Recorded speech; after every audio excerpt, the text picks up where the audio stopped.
Bom dia a todos.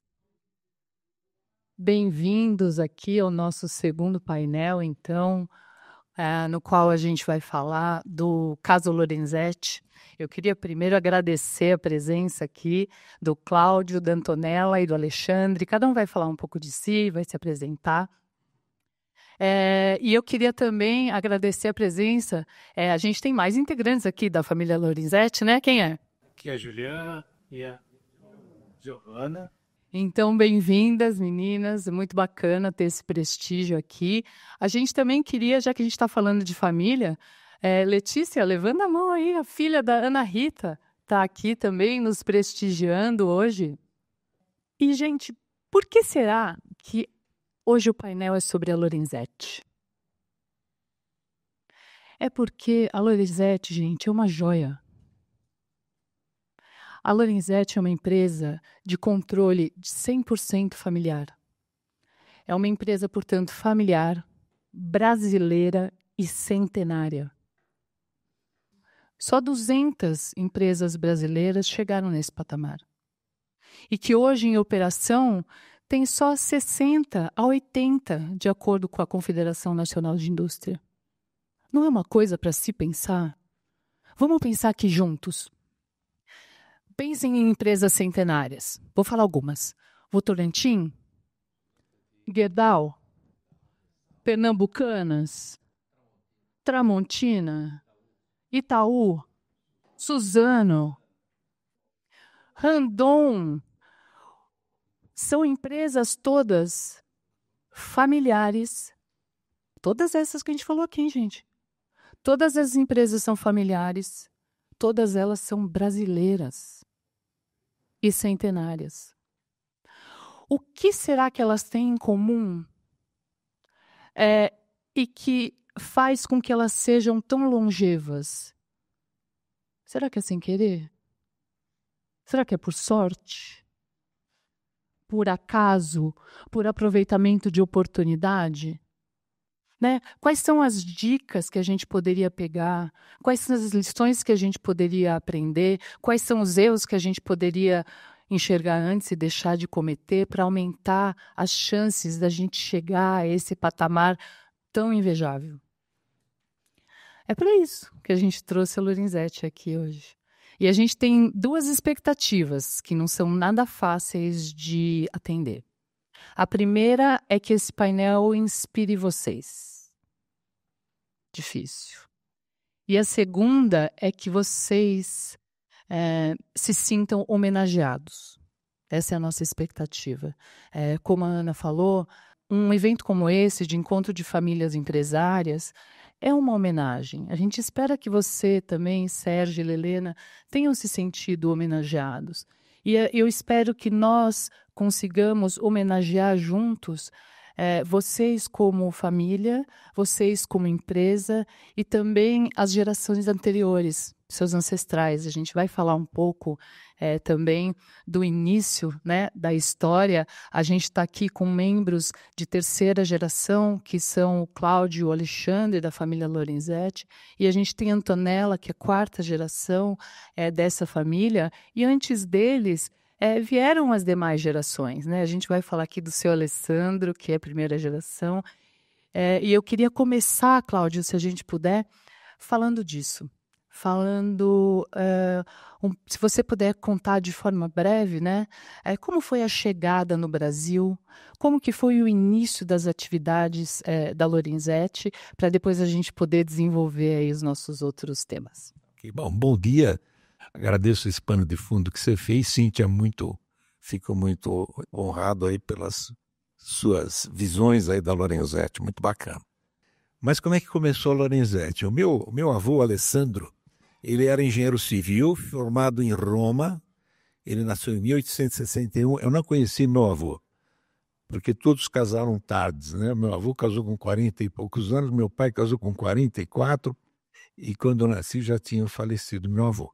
Mas conheci minha avó Adele, mulher do Alessandro. O Alessandro então fez a engenharia civil em Roma, se formou em 86 e foi trabalhar numa empresa inglesa de construção. E naquela época a Inglaterra era a grande construtora, era onde tinham as Odebrechts, quem sabe um pouco mais honestas, que iam para o mundo fabricar grandes empreendimentos, né? Fizeram várias coisas. E aqui no Brasil ele foi então destacado para vir aqui ao Brasil fazer o acompanhamento da Estrada de Ferro Santo Jundiaí e do Porto de Espírito Santo, lá em Vitória. E ele ficou então de 91, 92, se formou em 86, foi para a Inglaterra, em 91, 92 ele veio para o Brasil, ficou até 98 aproximadamente. Chegou em São Paulo, né, de navio, não tinha avião, e foi já logo para Jundiaí, depois foi para Espírito Santo. Quando ele voltou para ir embora para a Itália, ele tinha guardado uma boa grana, porque solteirão aqui não fazia nada, guardou dinheiro. E ele falou, puxa vida, São Paulo em 7 anos cresceu muito, vou comprar umas terras aqui. E comprou. E deixou as terras com o amigo dele, o Tonani, tomando conta. Isso foi em 1898, algo assim. E o Tonani mandava telegramas, olha, está tudo em ordem aqui e tal. E em 1922, depois que ele já tinha casado, já tinha tido meu pai, meu tio e minhas 2 tias, você tem que vir para o Brasil para vender as terras, porque estão fazendo uma grande reforma agrária aqui no Brasil, que é o centenário da independência, 1922, né? 1822. E aí meu avô veio de navio, vendeu essa propriedade que ele tinha, e esperando ali no Brás, onde tinha aquele Palácio das Indústrias, ainda existe o Palácio das Indústrias, hoje é um museu catavento, e naquela época faziam exposições de máquinas lá. E ele não tinha o que fazer, esperando o navio, foi lá e viu umas máquinas de fazer parafuso. Falou, puxa vida, eu vou fazer parafuso. A Itália, pós-Primeira Guerra, estava arrasada, a Europa estava arrasada. Ele viu a oportunidade. Ele foi o grande empreendedor, né? A gente chama que ele foi o empreendedor, o cara que viu a oportunidade, investiu nesses equipamentos. Deve ter mandado um telegrama para minha avó, falando, olha, eu me enrolei aqui, vou ter que ir só no outro navio. Então, ela deve ter ficado super contente. Super feliz. Comprou as máquinas, comprou um terreninho ali na Presidente Wilson, onde ainda a Lorenzetti, e colocou as máquinas e comprou uma casinha do lado, que era muito comum, né? Casinha, fabriquinha do lado. E essa casa, até hoje nós temos essa casa, hoje é um ambulatório médico lá dentro. Mas até 48 eles moraram lá. O meu pai, até 48, depois veio o pai da Antonella, também ficou lá com a minha tia. Então era uma casinha que eles... avô, e o pai era pequenininho. Então essa história que começou assim, a Lorenzetti. E meu avô tinha pretensões de vender parafuso para Ford, que já estava instalado em 1914, a Ford instalou na R4. E aí ele queria vender parafuso. Essa história também é interessante. Eu acho que foi o primeiro dumping que teve aqui no Brasil, foi com os parafusos da Lorenzetti. Quando o americano viu que tinha uma italiana querendo vender parafuso, fez um dumping. Meu avô não conseguiu vender parafuso para a Ford. E aí meu pai estava se formando na Itália, ele chamou meu pai e depois veio em seguida meu tio. E meu pai, chegando aqui, meu avô já estava cansado, tinha ficado de 22 até 23, começo de 1 ano e pouco, foi enrolando minha avó, mandando um telegrama. E aí deve ter acontecido isso, né? Eu passo um pouco de novela, mas provavelmente foi assim mesmo. E aí, meu pai chegando, começou a fabricar parafusos e vender na Florêncio de Abreu, que era o grande mercado, né? Os mais antigos conhecem a Florêncio de Abreu. E ele pegava a bicicletinha dele e fazia os parafusos e ia vender na Florêncio de Abreu. E aí devia ser, o italiano faz esse parafuso. E aí meu pai pegava a amostra e levava para a fábrica e com os funcionários regulava as máquinas, fazia o parafuso e levava logo no dia seguinte e tal. E assim começou a fabriquinha de parafuso. Isso já em 1923, que foi a fundação da Lorenzetti. Então fizemos 100 anos no ano passado. Então essa foi a história do início da Lorenzetti. Já a segunda geração entrou, que era meu pai e meu tio, entrou praticamente no ano seguinte da compra do equipamento pelo meu avô. Tá, perfeito. Daqui a pouco a gente vai explorar um pouco dessa passagem de bastão de primeira para segunda e depois vamos falar de segunda para terceira. Mas eu queria pedir para você, Antonella, entrar por uma outra dimensão agora no nosso papo. Traz para a gente a perspectiva de família.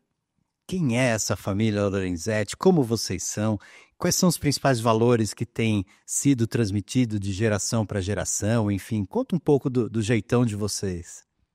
Bom, uma família italiana, né, que gosta de festa, e uma família que recentemente a gente teve um encontro de 100 anos e fizemos lá uma série de participações familiares, tá?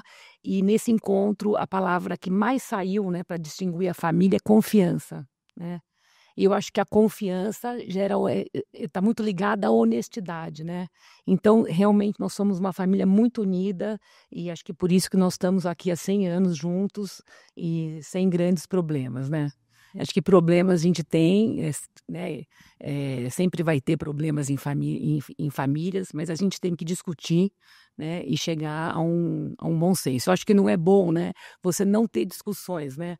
Acho que as discussões são muito importantes, né? Para você chegar num senso comum, né? Uma vez me falaram, né, o que é o conceito de uma família saudável?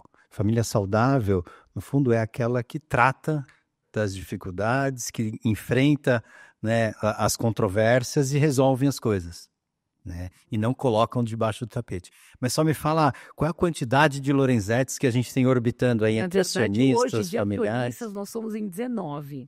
E membros da família total? Membro da família total, nós somos mais de 100. Nossa, então esses encontros anuais são 100 pessoas. Que é 80. 80. E, Alexandre, a gente falou um pouco do início, né, da Lorenzetti, falamos um pouco de aspecto familiar. Você pode contar um pouco para a gente da evolução dos negócios? Porque a Lorenzetti tem vários marcos, né? Então, a evolução dos negócios, um pouco desde o parafuso da primeira geração, passando pela segunda e pela terceira, sob esse aspecto. Ok. Bom dia a todos. Bom, a Lorenzetti, eu acho que ela começou com o Cláudio, meu irmão, contou, começou com parafusos, né? E de parafusos ele evoluiu para pinos, parafusos, eixos e tal. Tentou e conseguiu depois fornecer para Ford, para Mercedes, né?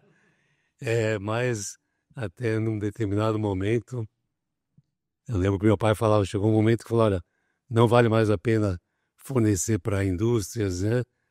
Vamos fazer nossos próprios produtos, né?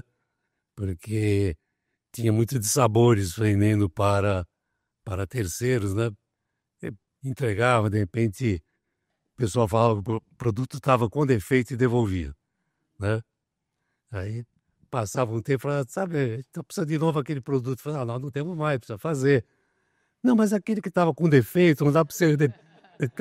aquele que estava com defeito não tem mais, mas tinha, né? Nós vamos fazer correndo à noite, mas é o dobro do preço, mas era o mesmo, tá?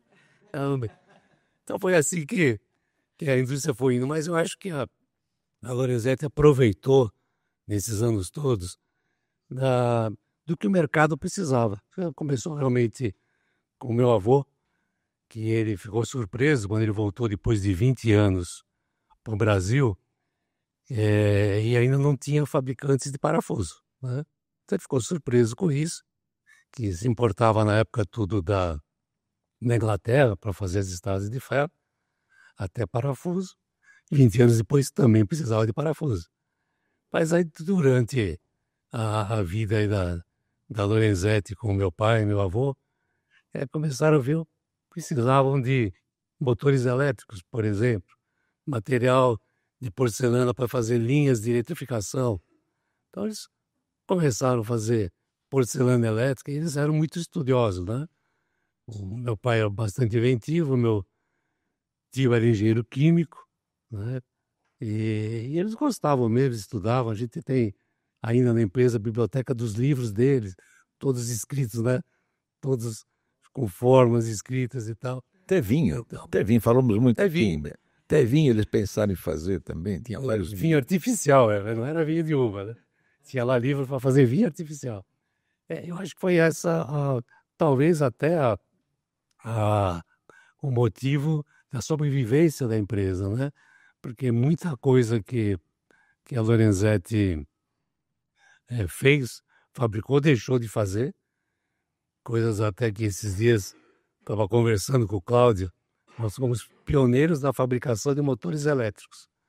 A Lorenzetti chegou a fazer motores até 100 HPs. E hoje nós não fazemos mais, nós somos grandes compradores de motores da WEG, né?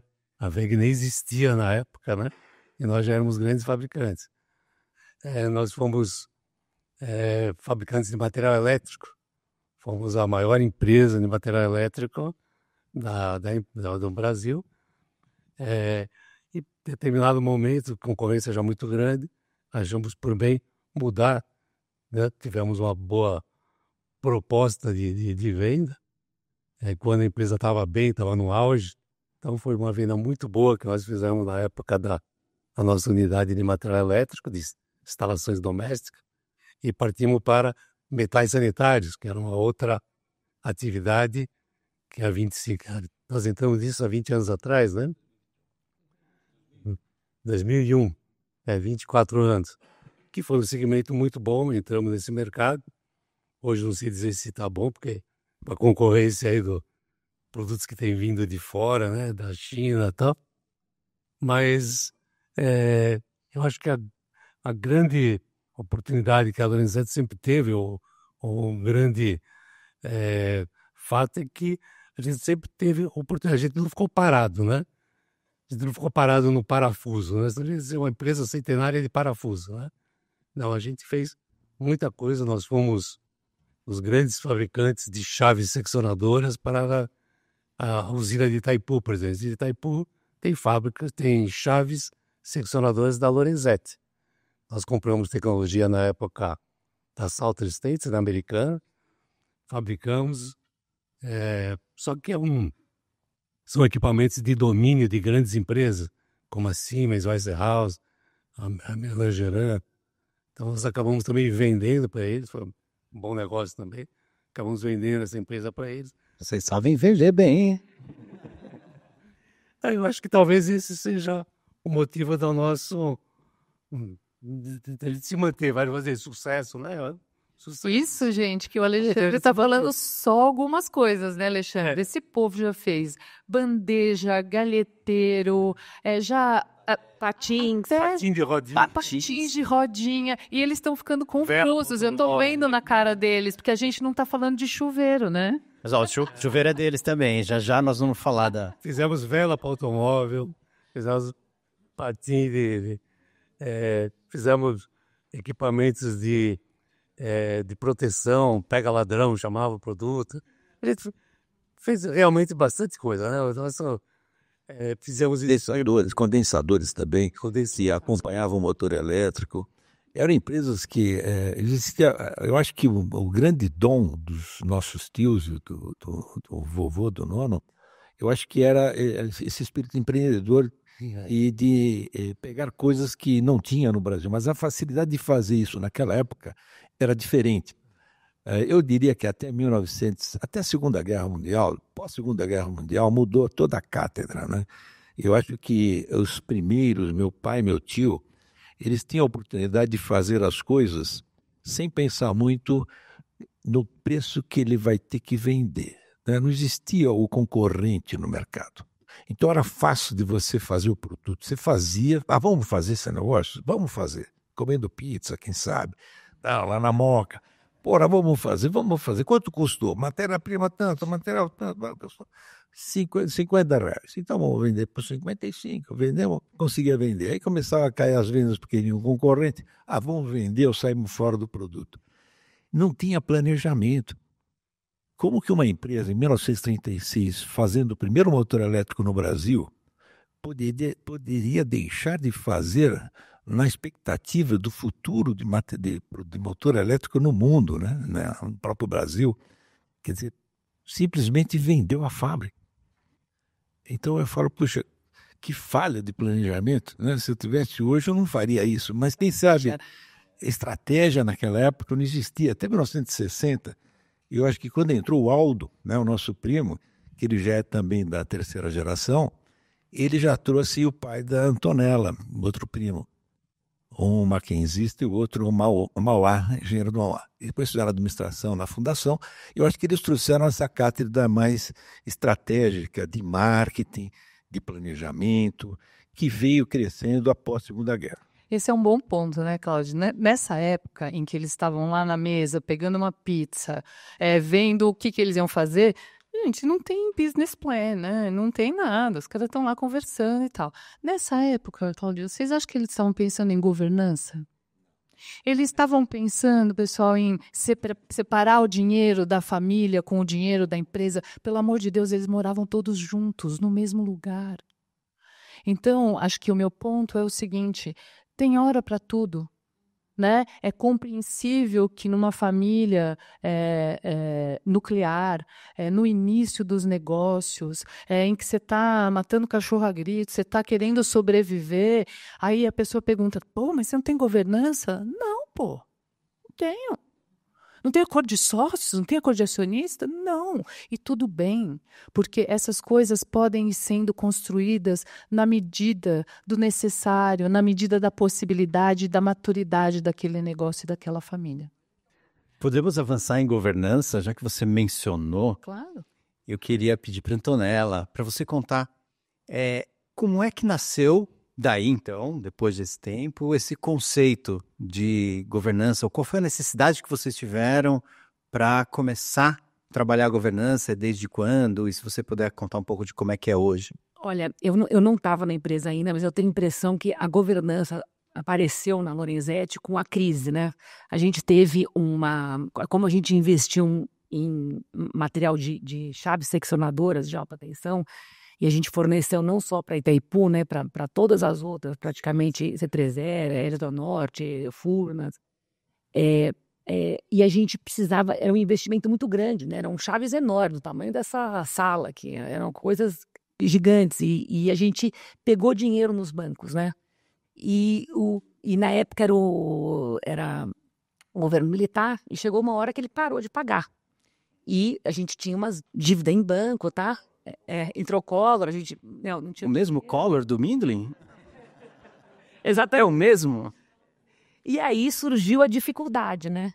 E nessa dificuldade a família sentou para começar a falar um pouco de governança, né? Eu acho que foi quando foi criado o conselho, né? Foi quando... Em 91. 91. E aí, então foi nessa época que a família sentiu essa dificuldade e falou, olha, vamos, né, vamos nos organizar. Vamos se organizar aqui para a gente poder ir para frente. Tá. E hoje qual é a estrutura de governança que vocês possuem? A gente tem a gente tem um conselho, a gente não tem ainda um conselho familiar, né, mas a gente já está trabalhando nisso. A gente tem, então, o conselho de administração, a gente já tem um conselheiro independente, já foi aprovado mais 2 para o próximo ano, a gente tem alguns comitês, né? A gente tem um comitê de pessoas, a gente tem um comitê de estratégia, e acho que o próximo ano vamos ter um comitê de risco, né? De auditoria e risco. Tá. E só relembrando, né, a Lorenzetti é uma empresa, é uma SA de capital fechado, né? E a composição do conselho, então, hoje tem um independente, terão mais 2, então serão 3 independentes. E quantas cadeiras de acionistas? Nós temos 8, na verdade. Com o independente, 8, na verdade. São 7 cadeiras de acionistas e a gente tem uma divisão que a cada 10% você tem elege uma cadeira. Então, por exemplo, pessoas que têm, por exemplo, 35, né? Por exemplo, em grupos, né? Familiares que têm 35, então ele tem 3 cadeiras. Tem grupos que têm 25, então ele tem 2 cadeiras, né? Tá. E aí nós somos em 8, um conselho formado por 8 pessoas. Vamos passar para 10 para o ano que vem. Nós somos 8 da família atual, né? E agora vão ter mais 2. Independentes, né? Um desses 8 já tratamos como se fosse independente, né? Tivemos a dissidência de um da família, que achou por bem sair do conselho, e foi nomeado um independente, que tem trazido muita coisa boa para a gente, uma visão diferente, né? Porque todas as pessoas que estão no conselho são pessoas que trabalham na empresa ou trabalharam na empresa, né? Então é aquilo. Nossa, que fala boa essa do Alexandre. Vamos repetir aqui. Porque o número par, ó, temos uma pergunta. Na verdade, o presidente do conselho, na verdade, ele teria o voto. Tem o voto de desempate, o presidente do conselho.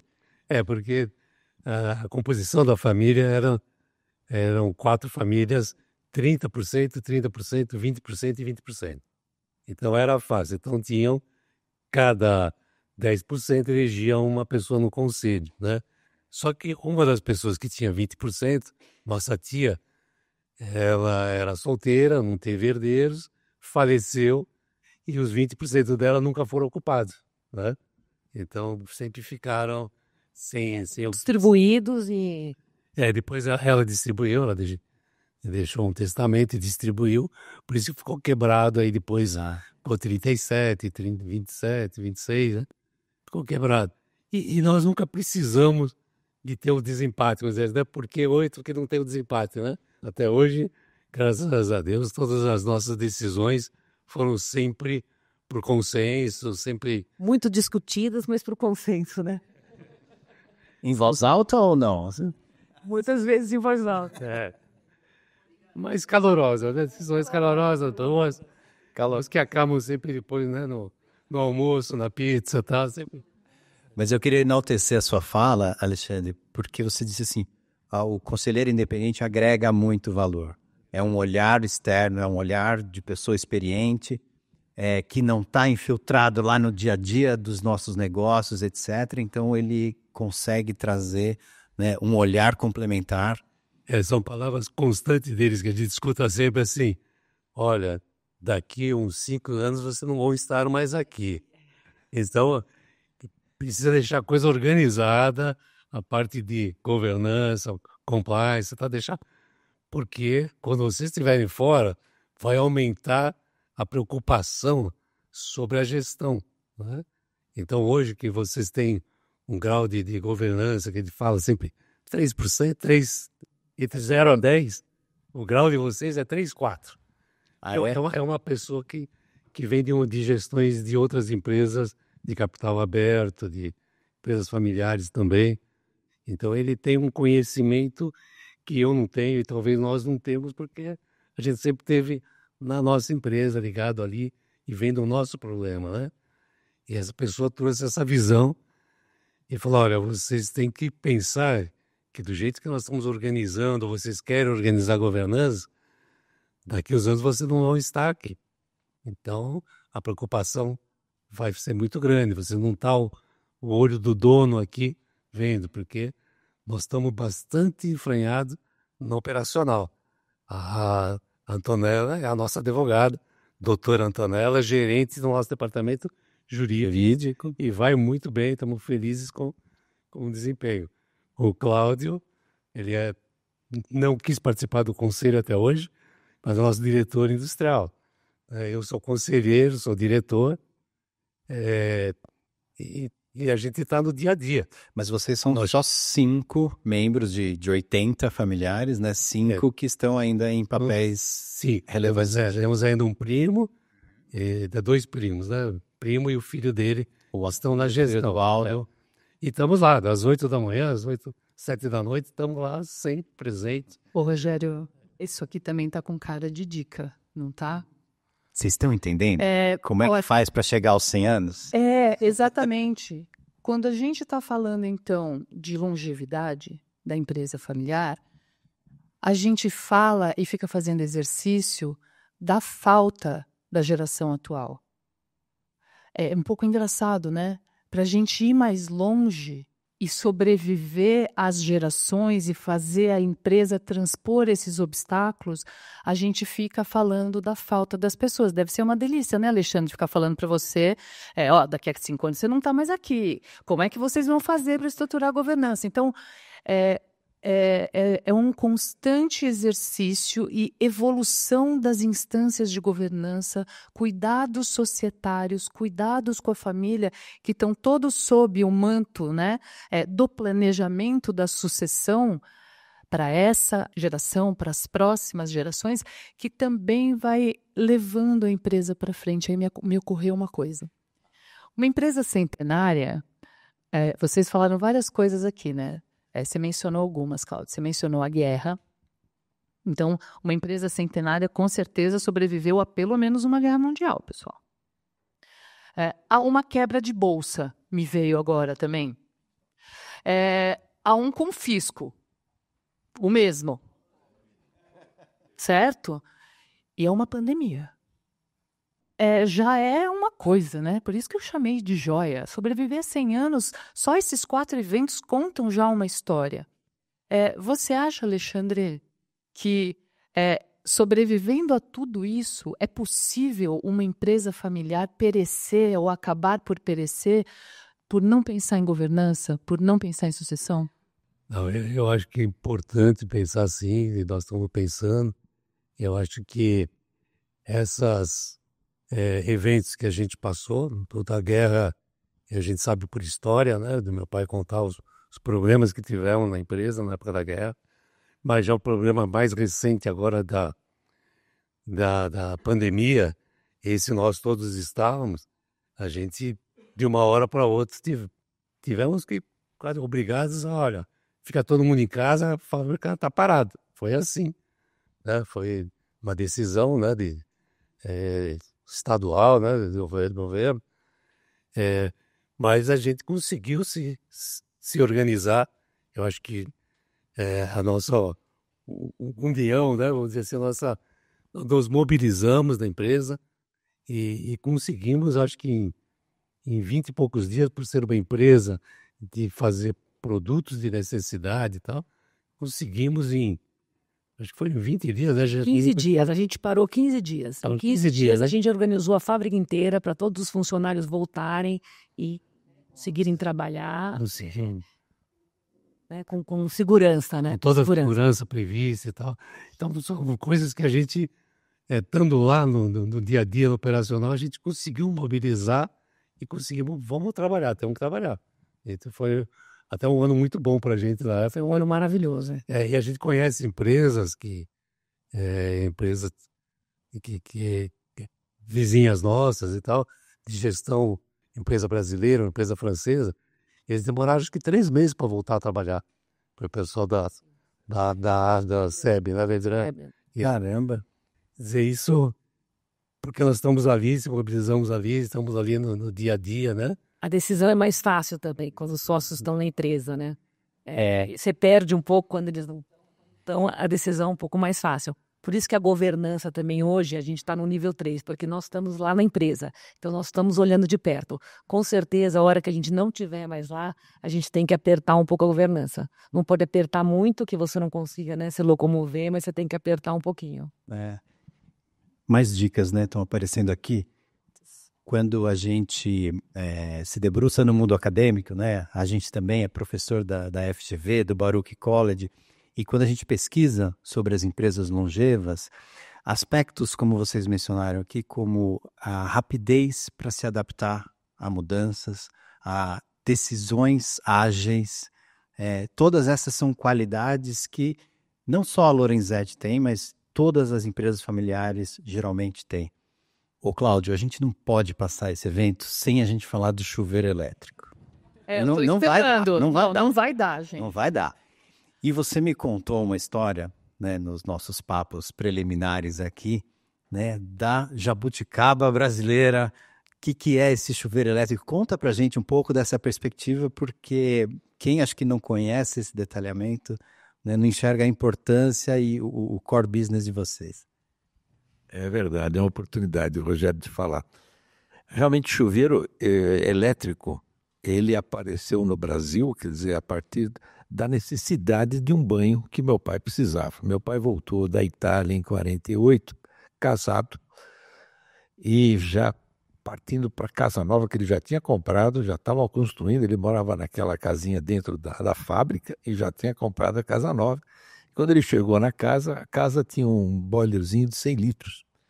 E na casa tinha vindo uma tia da Itália, a minha mãe, já estava com um nenê para chegar, que era minha irmã. e tinha mais uma empregada. Enfim, tinha umas 6 ou 7 pessoas. E quando ele ia tomar banho, chegava da empresa às 5, 6 horas da tarde, a água quente não tinha mais. Aí ele tinha que ficar esperando, ele vinha com graxa, porque ele ficava na indústria mesmo, na fábrica. Então ele falou, puxa vida, tem que ficar esperando 1 hora lá para esquentar para tomar banho. E naquela época, os mais velhos vão lembrar, tinha aquele chuveiro elétrico, mas que ele não era automático. Então você ligava a parte hidráulica, saía água e depois você ligava uma chave elétrica para ligar a resistência. Você lembra disso? Você tinha aí, filho? Mas você não é tão velho assim. Mas eu acho que numa casa que eu ia, tinha um chuveiro que você Eu a chavinha elétrica. virava e na chave. E se você desligava a parte hidráulica sem ter desligado a parte elétrica, queimava a resistência. Então, ele tinha um amigo dele que trazia todo mês o chuveiro para o meu pai arrumar. Naquela época já tinha fio de resistência. Meu pai, tá bom, arrumo e tal, e arrumava. E isso daí, todo mês o cara trazia. Meu pai falou assim, puxa vida, ele era inventor. Meu pai foi muito sempre criativo. Ele falou, puxa, eu vou fazer um chuveiro que vai ligar com a pressão da água, liga o chuveiro e depois quando desliga, né, a parte hidráulica desliga o contato e eu vou fazer um chuveiro automático. E assim surgiu o chuveiro elétrico automático. Então foi em 1948, 49 a invenção, né, a ideia. E ele patenteou, né? E aí foi patenteado e esse produto, já até existia outros produtos elétricos automáticos, mas que não funcionavam muito bem. Esse daí funcionou muito bem e pegou no mercado, né? Aí conseguiram vender primeiro para casas anglo-americanas, Futura Mapping, né? É mais conhecido. A anglo-americana comprou 500 produtos, né? 500 produtos chuveiros elétricos automáticos. Ele conseguiu convencer, na época, o dono da empresa, eles colocaram um chuveiro no banheiro dele para experimentar que funcionava, e o cara gostou, falou, então quero 500 chuveiros para lançar. E assim que começou o chuveiro, com uma necessidade. Na verdade, as invenções vêm da necessidade do ser humano, precisar de um banho quente, enfim, algo. E ele teve essa criatividade na época e criou esse chuveiro. E a gente procurou, dentro dessa unidade de negócio, desenvolver o produto até hoje. Todo ano a gente lança alguma novidade. Eu acho que isso é também parte de perenidade da empresa, sempre com inovação, sempre procurando estar à frente da concorrência, surpreendendo o consumidor, na verdade. A ideia é que você faça um produto que você surpreenda, você tenha uma imagem de inovação, de coisas modernas, enfim, design. Então, tudo isso é muito importante.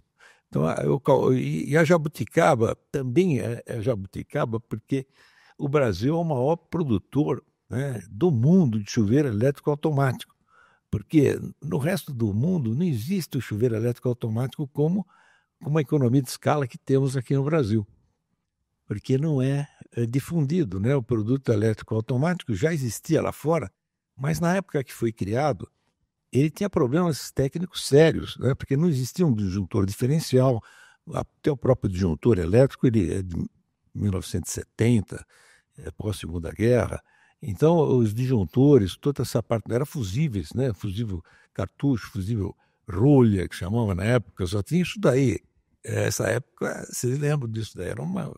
E hoje você tem uma proteção elétrica que garante a qualidade e segurança do consumidor, né? Do banhista, né? No caso, é muito boa. Quer dizer, nós não temos acidentes de chuveiro já há muitos anos, não temos tido nenhum problema de acidente de chuveiro, porque é um produto que hoje é feito de plástico, tem o isolamento do próprio material, temos o fio terra, tem o disjuntor diferencial, tudo isso protege mais que o aquecedor a gás até. O aquecedor a gás a gente vê mais acidentes, né, com o aquecimento a gás, até por falta de habilidade, fura o cano, enfim, é problemático o aquecimento a gás também em termos de acidentes. Mas esse é o jabuticaba. E uma coisa importante que quando a gente tem que apresentar, apesar de ser uma SA capital fechado, nós, por sermos SA, temos que apresentar o balanço da empresa.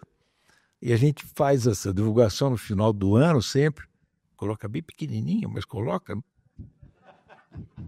E aí o pessoal principalmente empresas internacionais, veem o balanço, e é um balanço bom, graças a Deus. Isso também mantém a família unida, viu? É muito importante. Ah, tá. Esse é outro ponto importante também. E a gente recebe visitas, né, de pretendentes, né?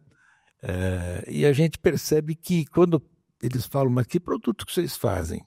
Chuveiro elétrico. Nossa, isso daí já virou assim, do vinho para a água, né? Não quero esse produto porque é um produto que não é aceito na Europa, não é? Não tem esse costume, né? E eu acho um produto fantástico. Ele é um produto de sustentabilidade, 97% de eficiência energética a gente aproveita no chuveiro, muito mais que o gás, que é 70%. Então é um produto que economiza água, tem vantagens muito boas. Eu acho que ainda vamos chegar na Europa e nos Estados Unidos um dia. Representa quanto hoje o chuveiro elétrico dentro do... Mais de 70%, 75%. Mais de 70%. Nós temos 6 unidades de negócio. Temos a parte de aparelhos domésticos, que a gente chama de chuveiro elétrico automático, e depois temos purificadores de filtros, metais sanitários, temos louças sanitárias, lâmpadas e a parte de aquecedores a gás e bombas. A gente faz também aquecedor a gás, Lorenzetti. Porque, na verdade, nós não fazemos chuveiro elétrico, nós fazemos água quente. Isso é importante, né? É importante saber o que você faz. O que você faz é água quente, não chuveiro elétrico e nem o gás. Então, se amanhã a gente achar uma pilha, eu tenho comentado disso até com os meus gerentes de inovação, uma pilha atômica que você pode colocar só para esquentar água, né? Seria um troço fantástico também, né? Uma pilhazinha que você coloca e já entra água, liga, depois desliga, faz uma ficção, né? Olha o DNA dos inventores, né? Dessa família. É impressionante. O que a Lorenzetti faz é banho bom, não é? Também é uma boa. Alexandre, o que... Tem algumas famílias aqui, que a gente sabe, né, Rogério, que estão numa dúvida da liderança familiar versus a vinda de um executivo não familiar. E a gente queria que vocês falassem um pouco desse aspecto, porque a gente sabe que o CEO, né, da Lorenzetti é um executivo não familiar. Nós temos o CEO e 2 diretores, o diretor financeiro E o comercial. Exatamente. Então, geralmente as famílias, as dúvidas, né, que afetam essas famílias são referentes ao perfil dessa pessoa, o que buscar, como entrar, né, numa empresa familiar que tem liderança familiar, como você aterrissar ali e poder aderir àquela cultura, aqueles valores. Queria que você contasse um pouco do processo, como foi. O processo, a dificuldade, né, de você ter uma pessoa que é um profissional, né, pessoa de mercado, é realmente você escolher bem. No caso do nosso CEO, nós tínhamos um CEO que era da família, né, ficou um bom tempo na família, que é o problema de você ter pessoas da família, que a gente conversou aqui também, que na hora de você substituir, não é como você fala, não é simples. Tchau, até logo, tá aqui seu prêmio, né? Porque no domingo seguinte você vai encontrar ele no almoço, né? Na pizza lá. E esse problema nós até tivemos, né? Era o nosso cunhado, que se damos bem e muito bem hoje em dia, mas na época ficou um momento meio estremecido. E quem o substituiu, na realidade não foi substituição, foi uma sucessão, foi uma outra pessoa que já era o nosso diretor da empresa, uma pessoa conhecida. Ele demonstrava ter habilidade para isso. E, aliás, a formação dele, ele é psicólogo, tá? Não tem nada a ver com engenharia e tal, mas tudo como psicólogo, CEO. como bom psicólogo, né? CEO de empresa familiar, né? CEO de empresa familiar. Seu ciclo não é nada. Ele tem os problemas, como diz ele tem abaixo dele 2 diretores da família, que sou eu e o Cláudio, nós nos reportamos a ele. Ele é o nosso CEO. E tem a Antonella, que é presidente do conselho. Presidente tá do Conselho acima de dele. Administração, gerente jurídica. Na hora do conselho, do chapéu de conselho, ela é superior a ele. Na hora que nós estamos no operacional, saímos da sala de reunião do conselho, ela já é subordinada a ele. Mas, graças a Deus, a gente consegue separar bem esses pontos. A gente consegue se comportar como hierarquicamente, né? Como subordinado na hora que está no operacional, assim como o nosso CEO aceita muito bem, agora principalmente, deve ter aceitado esse. Foi difícil. Há quanto tempo ele está? 23 anos. 23 Ele era do grupo já. Mas há quanto tempo ele ocupa Mas essa? era um gerente de RH, na verdade. É uma diretoria de RH, né? Não, e aí... E chegou a ser diretor de RH. Chegou a ser diretora. E hoje nós estamos num processo, né, de sucessão de uma boa parte da diretoria, né? Não por incompetência, mas por idade, a gente já está com idade de ter pessoas com mais energia, né? Então estamos nesse processo. Nós temos o senhor, ele é brilhante, tá aí os resultados nossos e tal, mas ele também sabe que precisa preparar o sucessor, né? E a gente fica naquele problema, porque o sucessor é uma pessoa que vem de dentro, né? E está difícil achar lá dentro alguém que possa chegar num nível que a gente exige, que a gente quer. Então, talvez vai ter que ser uma substituição, né? Você tem que procurar, que aí é mais difícil. Você tem que procurar no mercado, essa pessoa tem que estar ali, tem que conviver um bom tempo com a gente. Ele pode gostar, nós não podemos não gostar dele, né? É mais difícil, né? Então, quando você prepara a sucessão, é muito mais fácil. Você vem preparando por um tempo, né? E nós não preparamos. Nós não temos, já nós vamos chegar nessa formação das novas gerações. Mas eu acho importante também comentar que essa harmonia, né? A família vive em harmonia. Um dos motivos é que também estamos indo muito bem, né? Claro. Mas a gente faz um trabalho desde 1990 que a gente faz trabalhos com várias consultorias, né? E eu acho que é importante. Então tem muita conversa entre os sócios.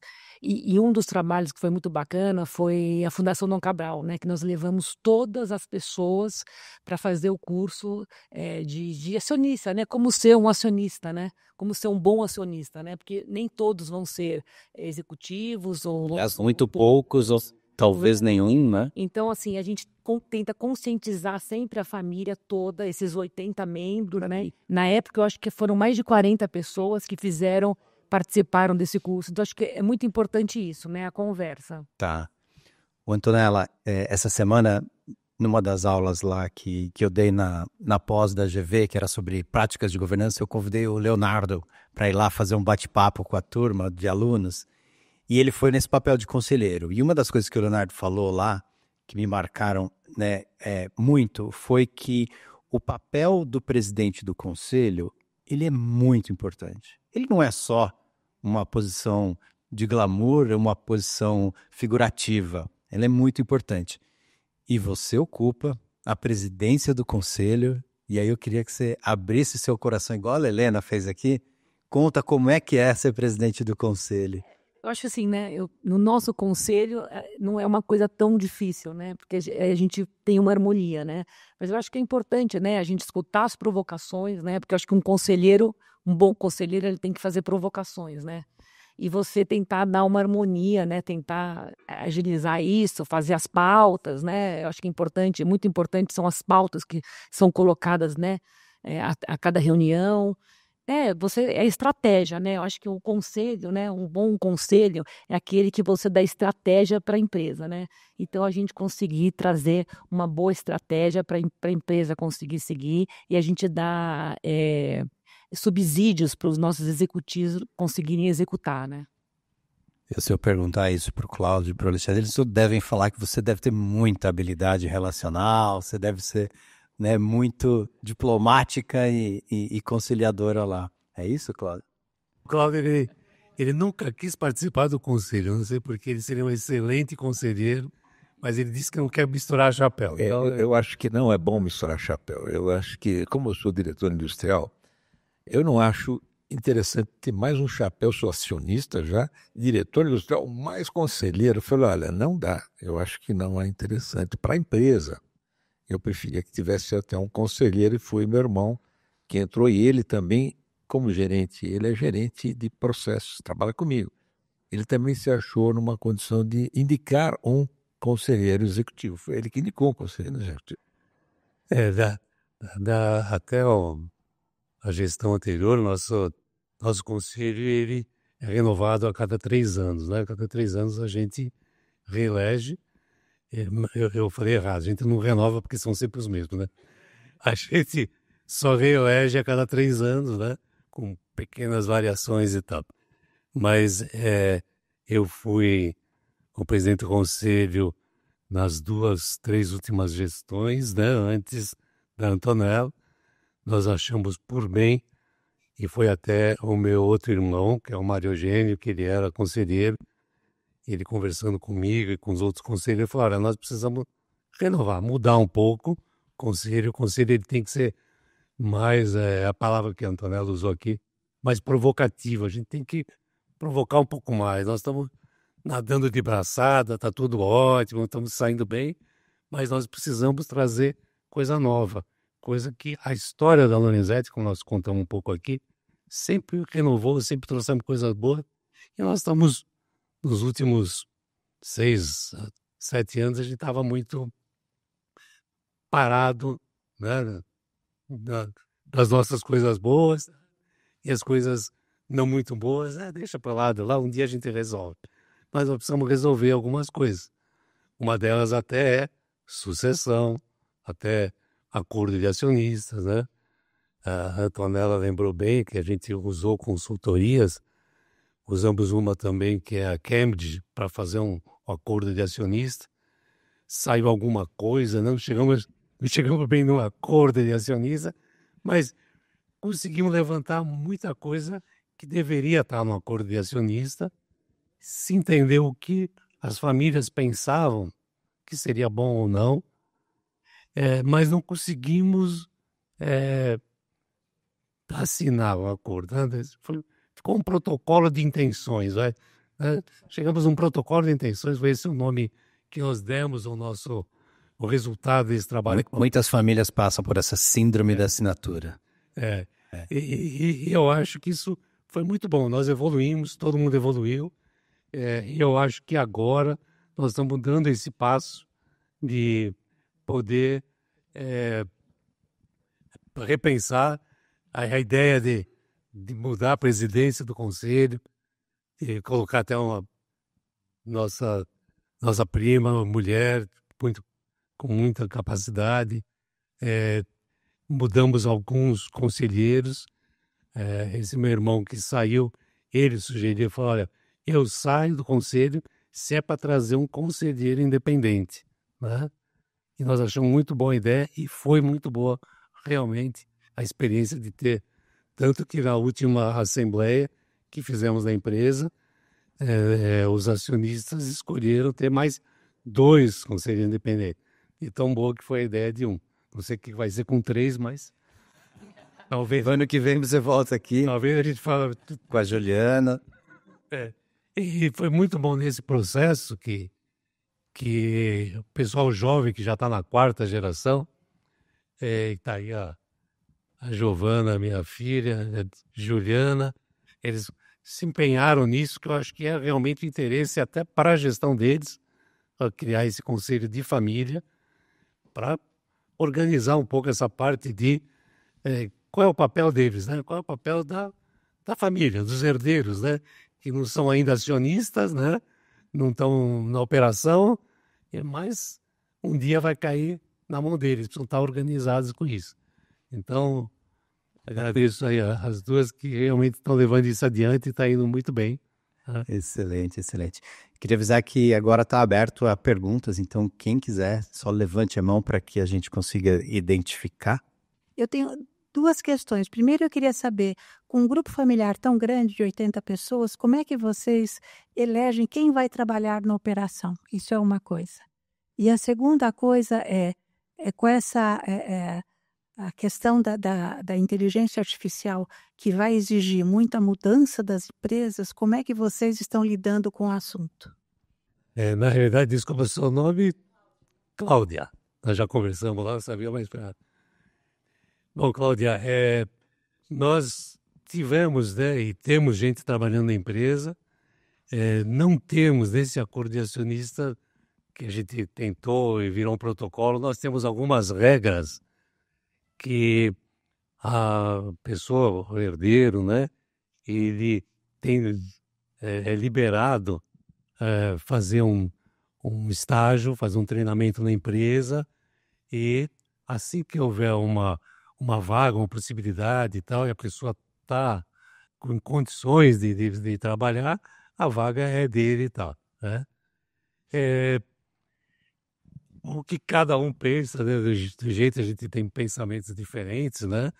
Por isso que a gente não tem nem esse acordo feito, mas é difícil numa empresa você ter uma pessoa trabalhando e ter um chefe que sabe que aquele poderá ser amanhã o chefe dele, acionista e tal. E eu tive um caso, e vou até pedir ajuda da minha filha aqui, minha filha trabalhou na empresa, né? A minha filha, ela se formou em design industrial, né? Ela quis trabalhar na empresa, ela fez o estágio, o chefe dela, na época, gerente da empresa, gerente de novos produtos, gostou do trabalho dela como estagiária, sugeriu, até falou, olha, eu gostaria que ela trabalhasse, entrasse na equipe e tal. Ela aceitou o trabalho, mas depois de um tempo, você me corrige, porque isso já faz bastante tempo, já faz mais de 10 anos, acho. Ela entrou na minha sala, falou, eu queria falar uma coisa. E nós tínhamos um relacionamento, realmente ela, lá dentro, ela era funcionária do departamento de novos produtos, né? Estava lá, tinha as mesmas regalias e direitos de um funcionário de, sei lá, ela, né, almoçava junto com o pessoal dela lá, não era com a diretoria e tal. Ela soube realmente dividir bem isso, né? Mas um dia ela veio e confessou para mim, falou, olha, não dá para eu ficar lá, porque os trabalhos difíceis não dão para mim, só me dão trabalho que não quero fazer. O último trabalho que me deram era contar as etiquetas que vieram a mais, né? Uma coisa assim, né? Eu queria fazer design, eu queria ir lá, eu queria ir na feira, eu queria isso e tal. Só que poupavam ela por ser uma filha de um, né? Aí ela falou, olha, eu quero tocar minha vida. Então, Cláudia, então hoje nós temos duas pessoas, né? Estão na trainee. Um é o teu sobrinho, outro é o Gustavo. Estão lá nessa fase de trainee, quem sabe para trabalhar. E vai depender deles ter esse mesmo sentimento que a Juliana foi. Eu acho que é muito bom, o pessoal realmente pegar amor pela história, amor pela empresa, né? Agora, a carreira dentro fica difícil porque a pessoa precisa sobressair dos demais, né? E sem ter aquelas proteções, porque é filho, porque é sobrinho, né? Fica difícil para a pessoa, às vezes, conseguir superar isso, né? Mas eu queria aproveitar, eu acho que falta realmente esse ponto. Eu acho que nós temos que procurar criar lideranças internas da família. E nós não fizemos essa lição de casa. Eu acho que isso faltou um pouco. O nosso problema não é muita gente, né? A gente está com uma pouca atratividade. A gente gostaria, na verdade, vamos ver se a gente consegue fazer um trabalho para atrair um pouco mais o sócio para dentro da empresa, porque é importante também você ter, né? Se você tiver um executivo bom da família, ele sempre vai olhar com outros olhos, né? O olho do dono, né? Ele tem uma percepção, uma dedicação, acho que um pouco maior.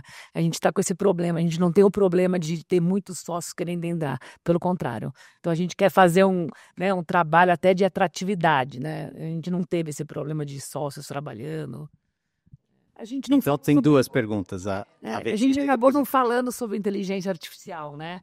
Vai. Eu acho que, assim, a gente é tema constante, né, do nosso conselho, né, sobre estratégia, tá? Eu acho que a gente tem que, todo mundo tá nisso. A gente tá trocando o nosso RP agora, então a parte também de comercial, né? A gente tem um novo aplicativo lá para todos os nossos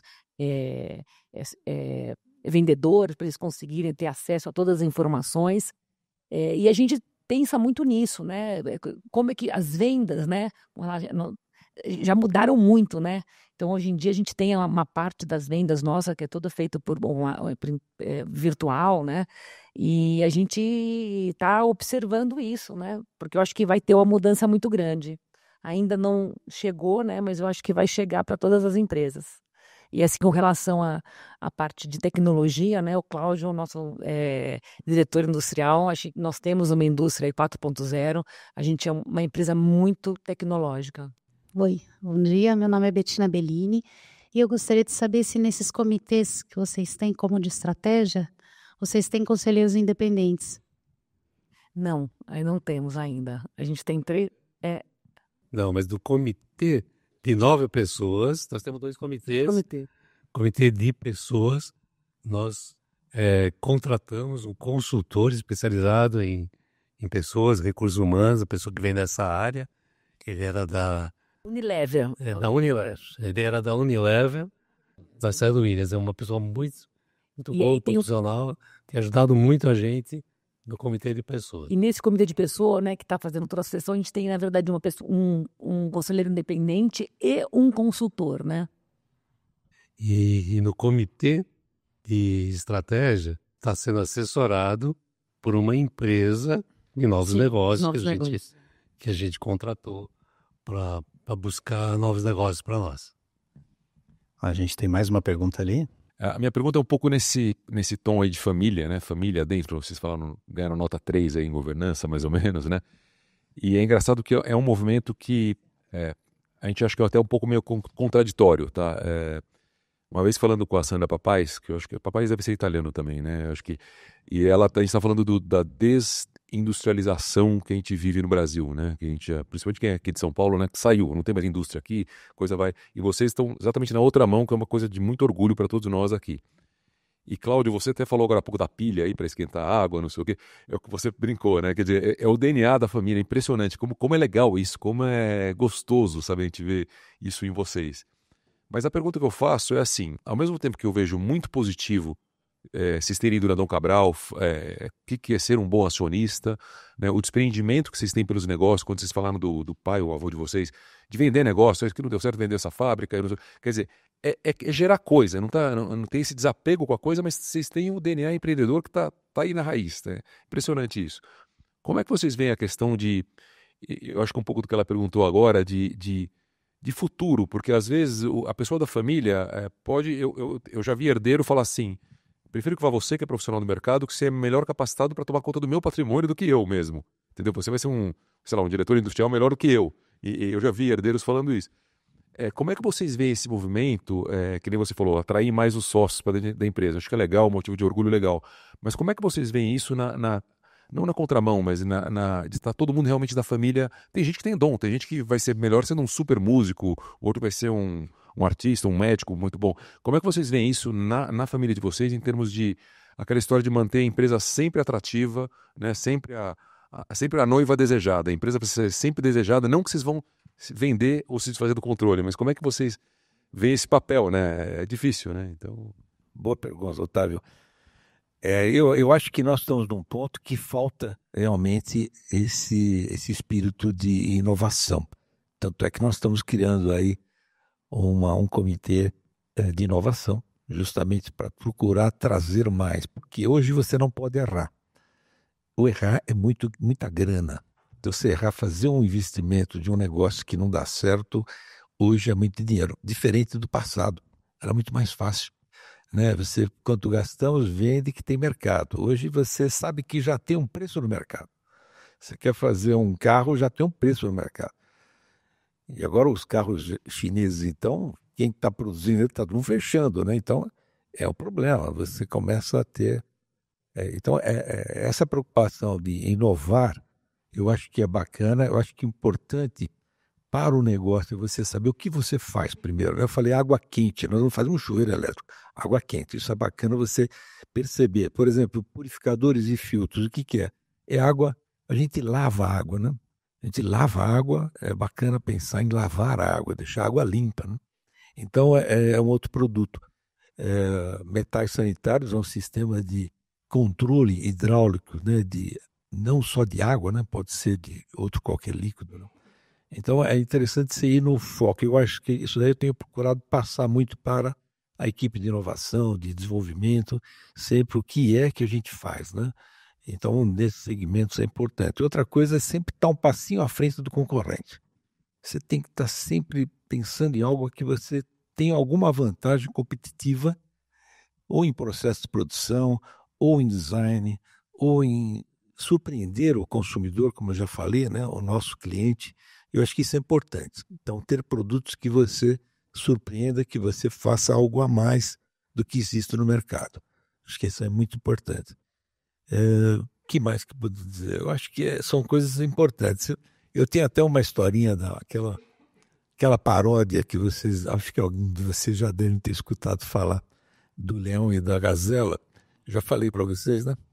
Não sei se já conhecem, mas é interessante essa paródia, porque ela deixa um final que dá para você explorar muita coisa, né? Na savana africana, de manhã, acorda um leão e sai correndo para procurar algo para comer. E no mesmo momento, acorda uma gazela e sai correndo, porque senão ela vai ser comida, tá certo? E ela tem que sair correndo. Então, tanto faz se você, a gazela ou o leão, acorda de manhã e sai correndo, porque você tem que estar na frente do seu concorrente, do seu cliente. Então, isso é muito importante. Eu passo essa imagem para os meus gerentes, porque eu acho que, gente, pensem naquela paródia da gazela e do leão, que é muito importante. Tá? Acho que é uma... Mas com relação à segunda parte da pergunta, né, com relação ao sócio que você traz para a empresa, né, eu acho que ele tem que se provar, né? Eu acho que ele tem que começar como trainee, né, e ele ir subindo, né, e ver se existe essa possibilidade, né? Realmente, assim, eu acho que na empresa a gente, eu acho que uma questão até da família, ela olha para aqueles que são bons, né? Quem não é bom não vai ficar, né? Eu acho que isso tem que estar bem claro para a família. Então, quem está lá, quem é bom, fica. Quem não está, não vai ter o seu lugar. E, né, isso talvez gere um pouco de incômodo na família, mas acho que está claro para a gente. Muito bem. A gente está chegando na reta final do nosso banho quente aqui. Nós vamos ter mais 3 perguntas. Uma ali, aqui o Sérgio e o Mário depois. Eu adoraria que vocês pudessem comentar como vocês se preparam hoje para um futuro, mesmo distante, em que vocês serão sucedidos nas suas posições, né? Eu acho que comunicação é importante, tá? Mais do que comunicar, é como comunicar, né? Às vezes, o que comunicar é mais fácil do que como comunicar, né? Às vezes você pode ter um deslize na forma de falar que atrapalha, é muito importante. Os valores da empresa são importantes, né? Eu acho que a transparência, como a Antonella já falou, essa parte de você ser bem uma figura de honestidade dentro da família, de como é que se comporta, a gente apresenta os números todo mês, enfim, todos têm acesso aos números, os acionistas, isso é muito importante. E a preparação é o que a gente está fazendo hoje. Acho que essa criação de comitês, de se preocupar com essas lideranças que estão entrando aí, que estão as 2 meninas aí, elas estão trazendo a família, procurando acharmos talentos dentro da família que poderiam ser pessoas que pudessem ter um papel importante de liderança. Eu acho que é muito importante fazê-los participar. E nesse convívio do dia a dia, você descobre talentos, né? Hoje nós temos 2 da 5ª geração trabalhando lá como estagiários, né? O Lorenzo e o Gustavo trabalham com a gente, a 5ª geração, eles estão estagiando. Eu também entrei como estagiário em 74, 75. Eu entrei como estagiário e um pouco diferente da Nina, eu comecei trabalhando como inspetor de qualidade. E me jogavam tudo que era o pior, jogavam tudo que era difícil para mim. E eu ficava, por quê? Os caras queriam que eu desistisse, eu acho. Eu acho que esse cara vai desistir logo. E aí, o desafio maior foi quando eu passei para a engenharia de desenvolvimento de produtos. Que o Osmar de la Bona pediu que eu fizesse, lembra, Osmar? Fizesse um projeto de uma mola helicoidal. E eu fazia engenharia mecânica. E eu falei, isso é moleza. Não sabia nem fazer nada de hemorrágico ideal, mas eu levei para a escola, né? Falei, escuta, professor, tem um problema aqui, nós temos que resolver isso daqui. E o cara me deu todas as dicas, daí veio lá, pô, você conseguiu fazer nada. Eu procurei meus universitários e tal, e fiz. Então, resolvi o problema, entendeu? Mas eu acho que foi um pouco diferente, que é o desafio.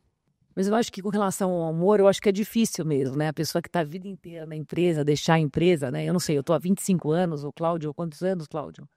49. 49. Alexandre? O Cláudio, o ano que vem, fazemos 50 anos. Eu acho que não é uma situação difícil. Mas o importante é assim, você deixa o lado executivo, você entra para o conselho, você entra para os comitês, você entra, né? Você está participando, né? A gente não quer tirar a participação, né? Então, você vai estar lá dentro ainda, né? Eu acho que ajuda bastante. É isso que eu ia falar. Eu acho que a criação agora dos comitês, essa parte de governança, o próprio conselho, é onde eu acho que a gente vai receber acolhida aí, depois que sair do operacional, né? Se a gente sair do operacional, mas vai manter ali um local no conselho, ou nos comitês, ou no conselho familiar, né? Ou na Ilha do Cláudio. Lá, mas o olho do dono sempre vai estar por perto, né? Sim, eu acho que é importante. Numa empresa familiar, acho que os sócios têm que estar perto, né? Muito bem. Sérgio, por favor. Queria vocês, assim, contassem alguma coisa que deu errado. Né? Nesse entendimento familiar, vocês passaram 68 anos antes de criar um conselho. O que não fazer? Eu acho que nós tivemos alguns pequenos erros em termos de relacionamento com a família. Foi a maneira de desligar algumas pessoas da família. Eu acho que esse deixou algumas cicatrizes, embora hoje, como eu falei, a gente tem acesso a toda a família, não tem ninguém, mas ficam mágoas, né? Mágoas, né? Então eu acredito, e a gente conversou isso esses dias com a Antonella, quando a gente começa a falar, precisamos preparar um documento, um acordo de como entrar as novas gerações para trabalhar. Eu falei, mas não podemos esquecer de ter o acordo de como desligar. A pessoa tem que saber quando entra na empresa, falar, olha, se não der certo, é isso que vai acontecer. Isso não existe, né? E normalmente as pessoas esquecem de fazer isso. Faz o acordo de como vai entrar, como vai trabalhar, como vai ganhar, mas e se não der certo? E nós tivemos esse problema. Né? Tivemos esse problema, eu acho que isso foi ruim no relacionamento com a família e tal. Agora, operacionalmente, industrialmente, a gente fez muita bobagem também. A gente só contou as coisas boas aqui, né? Deve ter tomado muito choque, né, essa turma de inventores. Fez alguns tropeços aí. Sensacional. Esse ponto certamente vale para 100% das empresas familiares. Como é que a gente faz, né, para lidar com os familiares no momento, né, de desligamento, de afastamento? Eu falei assim, a gente pode colocar, né, Alexandre, a gente pode colocar tudo certinho, mas na verdade a mágoa sempre vai ficar, isso não tem jeito, né? Quem sai, não, né, é difícil. Mas assim, eu acho que tem que ter lá no acordo, mas eu acho difícil não ter a mágoa, né? Vamos lá, Mário. Eu entendi que vocês estão hoje com 3 famílias matriz, né? Tirando a sua irmã que não tinha filhos, ficaram 3 famílias, é o que eu entendi. Vocês têm holdings familiares para cada um desses ramos? E nesse caso, tem algum acordo específico das holdings? E a segunda pergunta, que é uma pergunta mais específica das empresas que eu trabalho, é como é que vocês decidem remuneração de pessoas familiares que estão em cargos mais relevantes? É mercado ou tem características especiais? Não, quanto à remuneração, é mercado igual, todos recebem a mesma remuneração. Eu sou diretor igual aos diretores comercial. Então, nós temos depois dividendos e tal, que você pega acionista. Tá, outra pergunta, desculpa, não me lembrei O acordo... Vocês têm as holdings familiares e como é que vocês têm? Eu tenho uma holding familiar, mas não tenho as ações dentro da holding. Não coloquei as ações na holding, tá? Eu acho que nenhum de nós colocou ações em holding, nenhum, tá? Na época. Eu queria até, tinha proposto fazer, na nossa divisão, era fazer justamente uma holding da família que daria mais porcentagem, né? Nós estamos hoje 7,4%, 35% provavelmente. Mas não foi feito depois, não conseguimos fazer. Mas eu acho que é pacífico dentro da família essa participação. Não existe porque tem mais, é o dono da empresa, isso que é o maior acionista e tal. Pelo menos até hoje ninguém questionou muito e colocou isso na mesa como sendo o maior acionista, alguma coisa assim. Eu acho que é por aí, não existe holding. Eu tenho holding familiar só para as minhas coisas particulares, né? Essa é a prova de que não existe modelo, né? É a prova de que cada um tem que fazer a sua maneira. É sempre parecido, né? Porque são famílias, né? Mas acho que para cada família tem que ter um remédio, né? Muito bem. Cláudio, Alexandre, Antonella, super obrigado. Eu sei que vocês estão no começo de uma trajetória. Como diria a família Rothschild, eles perguntam assim para a família Rothschild, produtora de vinho, é muito difícil, né, esse negócio de vinhos? E uma das sócias lá da vinícola um dia falou assim, não é difícil, são só os primeiros 200 anos, depois vai tranquilo, vai tranquilo.